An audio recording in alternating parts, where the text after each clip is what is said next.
Hey friends, I want to talk in this video about group dynamics and relating to groups and what's worked for me with that. I really love one-on-one interactions with people,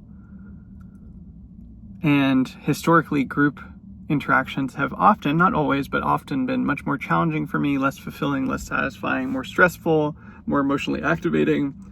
I think probably a lot of people have a preference towards one or the other. There are certainly people who prefer groups and find one-on-one interactions overwhelming or stressful, but I much prefer one-on-one interactions. I really love that I can focus on one person, make eye contact with them, listen to their voice, watch their body language, listen to their words, digest their words, and also notice how that impacts me, how I feel about what they're saying in my body, what ideas are coming for me, what my own experience is. It feels like I can basically balance having 50-50 attention on them and on me, and be aware of everything that's happening for me, be aware of everything that they're showing up with in the conversation that's perceptible to me at least, and dance between those and really receive them and also really honor where I'm coming from and show up in a way that feels right to me in that interaction, in that moment.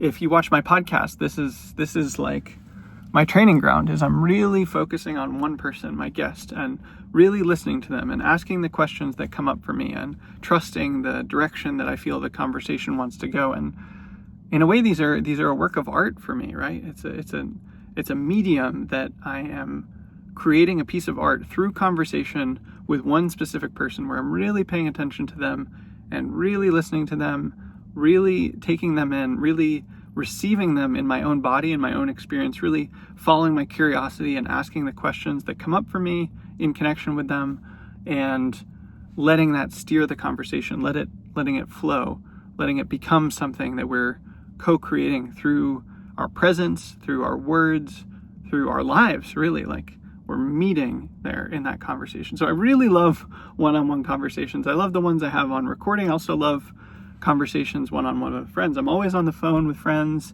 I'm always doing Zoom calls. Sometimes when I get a chance, I'll go for long walks with people and have even multiple hour conversations where we're just walking around wherever we happen to be and talking about what's on our hearts. I was lucky enough to have an 11-hour conversation with someone recently where we were just spending all day together talking, and it was so good. It was so good. That's my jam. And on the flip side, group stuff can be much harder for me. It's certainly different. This is a really important thing. It's just a different animal. It's apples and oranges. And if I'm trying to get the thing out of a group conversation that I get out of one-on-one conversations, if I'm trying to get the same benefits or value, it's just not going to happen, because they're different. They're just different. It's like day and night. You can't have sunshine when it's pitch dark out. You can't see the moonlight when it's bright as day out. And it's the same thing. They're just different, and they're both conversations, they're interactions with people, but the kind of affordances that make sense are totally different. And there's just literally a different number of people. It's impossible, for example, to have the same balance of awareness on oneself and everyone in the group as soon as there's more than two people. You can sort of approximate that in a way by circulating your attention to other people while maintaining connection with yourself. There's ways around it, but you can't have the same intensity of presence with both one other person and yourself in a group. It's just the same thing isn't quite possible. You can have a group analog version of that, but not the same thing. Some bad experiences that I've had, including like feeling left out, feeling like I don't have something to say, feeling like people aren't interested in me, not being interested in what they're doing or saying. Sometimes I'll feel really emotionally disconnected from a group where I'm having some kind of emotional experience and I feel like the other people in the group aren't aware of it, aren't attuned to it. Or I'll see that someone else is having a really particular emotional experience, internal experience, and that the group doesn't seem attuned to that. That's also distressing for me. There's other things I can think of, but those are the kinds of things where it's a failure mode for me of group interactions.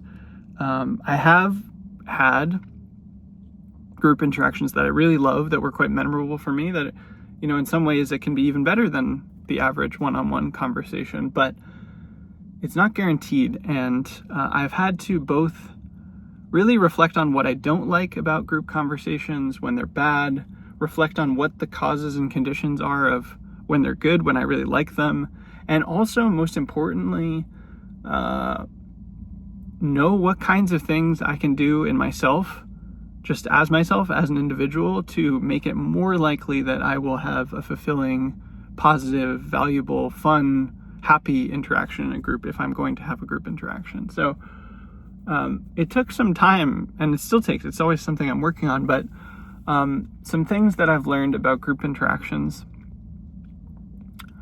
I really like when there's a very clear purpose to a group interaction. There's a very clear purpose, which can still be very broad, but it's very clear. This is what it is, this is what it isn't. We are meeting to discuss this book, or we're going to make a decision about this thing, or we're celebrating this person's birthday, or whatever it is. There's any number of valid purposes, but there's a clear intention for the group gathering. It's also really well held, when it's really well held by a specific leader. That's very important for me. There can be a leader, but sometimes they kind of hold it in a lukewarm way, and I like it when there's a clear leader and they really own that leadership role. They're like, this is my party and we're running it this way. If you want to do something else, you can go to a different thing. I don't like kind of wishy-washy leadership. I feel really supported by a strong leader who holds that purpose, that clear purpose in a firm way. And actually, that was one of my hacks for a long time, was just to run my own group stuff. I felt at home in group stuff because it would be a clear purpose that was resonant for me, that I could just hold. I could make sure it was held responsibly if I was leading it. But that's also tiring because it's a lot of work to lead stuff, and it's good to go to other people's things and let other people lead. So that also comes back to, with the clear purpose, it helps if it's something that's sort of actively related to my own goals and interests. You could imagine going to a birthday party for someone you don't know. It's like, well, I like birthdays, but I don't know this person. But on the other hand, if I'm really excited about, I don't know, something I'm excited about right now is like fiction and writing fiction. I would love to go to a group event on fiction right now, and for people who write fiction, for example, and helping them with their creative blocks or getting encouraged or something. That'd be an event I'd love to attend, and that's because it's sort of actively related to my own goals and interests. I wouldn't enjoy an event on like cryptography right now, even though codes are cool. It's just not an active interest of mine. It also really helps if at least some, if not all, of the people in the group are people that I already know, already have a relationship with. I really like that. And especially if there's some aspect of the event that requires emotional vulnerability or emotional authenticity or connecting emotionally. I tend to have friends and communities where people are good at this, where they can know what you're feeling and respond to that, where they know what they're feeling and they can respond to that, they can speak for that.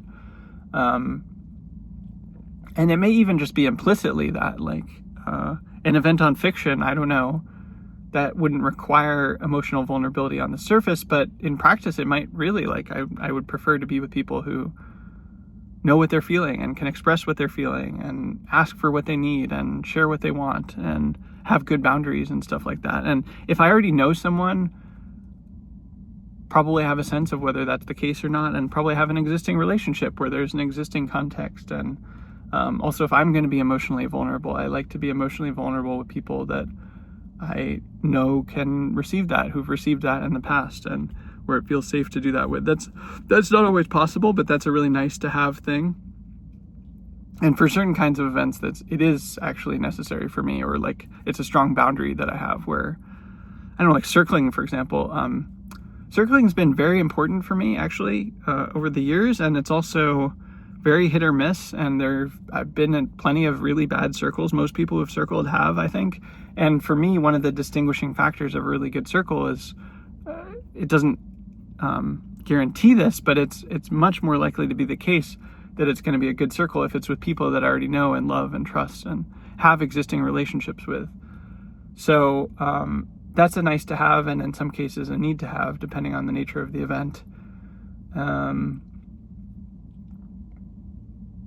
Yeah, those are some of the factors. I think I'm forgetting a few, but those are some of the factors that tend to make a group event really good for me, where it's like, okay, if there's a really clear purpose that's resonant for me, there's a clear leader, it's well held, and it's with people that I know and trust and have a good relationship with, or at least a large number of them, then that's pretty likely to be a group event that I'm going to enjoy going to. It's an interaction that will be generative for me. The odds are good. It's not guaranteed, but if on the other hand there's not a clear purpose, there's not a clear leader, it's not well held, it's not with people I already know, it's not resonant for me, I just go to some random town with people I don't know and show up at a barbecue for a fundraiser for an organization I don't care about, like, yeah, I know how to ask people random questions and get to know them, but it's just much less likely to be a rewarding or fulfilling experience for me. That brings us to my own sort of best practices for what makes me really enjoy a group event, like things that I can do for myself, just within myself, regardless of what it is, if I'm already there, that make it more likely that I'm going to enjoy it. So one is, first and foremost, before I even go to a group event, I remind myself of my boundaries, and in particular that I have permission to leave. I can just hit the bricks, as we say. There's that lovely meme from with the skeleton meme. I think it's like the share zone is the people that made this meme. And it's like, you can just walk out, if something's not good, you can just walk out. And I've done that before. I've been at plenty of events at this point where I've been like, this, for whatever reason, I may know, I may not know, I may want to say, I may not want to say, this just ain't doing it for me. And you can just walk out. And reminding myself beforehand, like, hey, you can leave. It's okay to leave. I will leave if you want to, is really helpful. And it paradoxically makes me much more willing to participate fully in the thing if I know I can just walk out at any moment for any reason. Similarly, while I'm there, I try to stay attuned moment to moment to what I want. And a lot of times in the past, when I've had a difficult experience with a group, it's been because I've actually abandoned my own desires. The thing that would happen is I would try to make it like a one-on-one interaction where I can really focus on other person in the case of one-on-one, but to do that in a group, I'd really focus on other people. And then say there's 6 other people, I'd just get so absorbed in the other people and their experience that I would kind of forget about myself. And I would also abandon myself and my own desires and needs and, just not be in touch with it. And so I try to ask myself constantly at a group thing, like, what do I want right now? What do I want right now? Do I want to be here? Okay, great. Do I want to leave? Okay, great. Do I want a cup of water? Great. I'll get a cup of water. Just ask myself constantly, what do I want? What do I want? What do I want? Not necessarily verbally, but checking in with that, staying attuned to my desire and acting on it. In some cases, what I want, I can get for myself. If it's a cup of water, I can pour myself a cup of water. I want to go to the bathroom, I can go to the bathroom. I want to leave, I can leave. In some cases, it requires other people to help me. And so then I ask for that. I say, hey, notice I really want this. Can you help me get this? And that's kind of a bid for connection. A simple example would be, I show up to a party, there's a group of people that I'm interested in, we start talking, and then they're talking about something that's actually not interesting to me. They're talking about, politics or something. It's like, well, I'm not that interested in that. I'm just not. And I'm like, a move that I have available that I can make use of is, hey, I notice I'm not really interested in talking about this. Could we talk about X instead? And of course, the group might say no. I've had that happen before where they're like, no, let's not do that. But basically, knowing that I can make a bid for what I want and try to have the group help me get what I want. And often in those cases, there are other people who also are bored by talking about politics, but they didn't speak up. So it's a service to be attuned to what you want, and often you won't be the only one that wants that. And so it does require courage to ask for that, and it requires attunement to oneself to even notice that in the first place. But that's really important for me, to be attuned to my own experience, to be attuned to my desire, what I want, what I'm trying to get out of an experience and do what I can, whatever's in my power to try to get that. And that can often look very unconventional, very unorthodox, where, I don't know, I make a really weird bid, like, oh, just to give a specific example, one that I'll do from time to time is if I'm staying with someone on my pilgrimage, there's an activity that I do every day or most days by myself, which I've talked about before, which is at the end of the day, I'll ask myself 3 questions, or 3 sets of questions, because there's 2 questions for each of them. Basically, what did I enjoy doing that day? How did I play? That's the first set. What did I learn that day? How did I grow? That's the second set. And what did I do to help others? How did I serve the world? That's the third one. So those are about like enjoyment and play and learning and growing and service, benefiting the world. And I can do that on my own, but it's also really fun to do that in a group. And so if I'm staying with someone, I might say, hey, especially if there's multiple people there, I might be like, hey, could we do this now? This is the thing I normally do. I explain it's fun to do in groups, and we could just all go around and answer each of the questions. It takes something like 30 or 40 minutes to do. It's a little bit of a commitment, but it's really fun for people when they do it, when they go there with me. And I love doing that with other people. It's even more fun to do with other people. And I get to connect to them about what their life is like and what they're learning and what they did to help people. And then I also get to share what's happening for me. And often we learn from each other and kind of transmit things. So that's a very specific bid, right? And people might say no. People have said no. But knowing that I might want something like that and being willing to ask for it. And even if a particular bid is denied, if you surface that you're dissatisfied with the current thing, a group will usually, at least a good group of people, will want to accommodate meeting your desire and your need, even if the specific bid that you request is rejected for whatever reason, because someone else isn't into it. And there's always, this is a general principle, there's always a solution to a problem that works for everyone involved, if you have the willingness to look for it, if you have the willingness to be creative about what that solution looks like. So surfacing that you have some kind of dissatisfaction in a group experience is the first step to getting that need met, if meeting it requires other people to participate, do something differently. In some cases, like, oh, I just want to get food, for example, that's something I can get by myself. But it takes courage to mention, hey, I'm not feeling this right now. Like, I know y'all are, I can see that. I'm not trying to put that down, but over here, I'm not enjoying it. And I'm really glad that I've cultivated that specific form of courage, because it makes it much more likely that I'm going to enjoy a group interaction. I guess the last thing that I'll say that comes to mind is, I do want to talk more about intuition on here at some point, but sometimes I just have the intuition I'm supposed to be at a place at a certain time at some kind of, and sometimes it's a party, sometimes it's a group event, and I'm always like, well, I don't love that, but it's not my favorite thing. I love one-on-one interactions, but I trust that. I'm like, I'm supposed to be here. And then in that situation, I really feel my body and witness the room and watch who I'm drawn to and watch who comes up to me, and just let myself be available to what wants to arise. And if I have the sense that I'm supposed to be there at that place at that time, then part of the practice that works for me is just being open to what that looks like and being receptive and going towards whoever I feel drawn to, and also being there for whoever's drawn to me and showing up to that interaction. And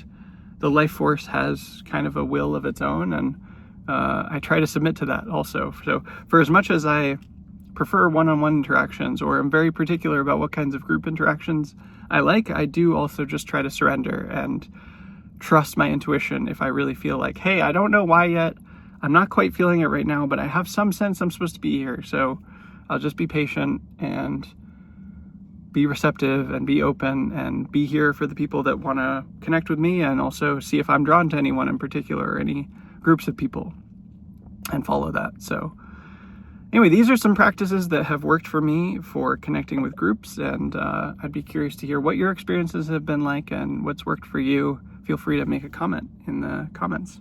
Okay, take care, friends.